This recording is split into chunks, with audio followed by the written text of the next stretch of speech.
नाज़रीन, मलेशिया में कोरोना के बाद सियासी गर्मा गर्मी ने हलचल मचा दी है। 2 बार मलेशिया के वजीर आजम रहने वाले महातीर बिन मोहम्मद ने मौजूदा वजीर आजम मोइनुद्दीन यासीन के खिलाफ तहरीके अदम एतमाद लाने की करारदाद पेश की।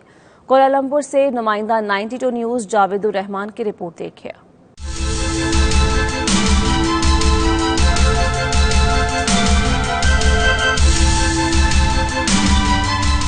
मलेशिया में कोरोना लॉकडाउन में नरमी, सियासत में गर्मी। 2 बार मलेशिया के वजीर आजम रहने वाले महातीर मोहम्मद की मौजूदा वजीर आजम मोइनुद्दीन यासीन के खिलाफ पार्लियामेंट में तहरीके अदम एतमाद पेश। स्पीकर आरिफ मोहम्मद यूसुफ ने रायशुमारी के लिए मंजूरी दे दी। करारदाद पर वोटिंग 18 मई को होगी, जबकि इजलास से मलेशिया के बादशाह सुल्तान अब्दुल्ला भी खिताब करेंगे। फरवरी में हमायत हासिल न होने पर वजारत उज़्मा छोड़ने वाले महातीर मोहम्मद का दावा है कि उन्हें अब पार्लियामेंट में सादा अक्सरियत हासिल है।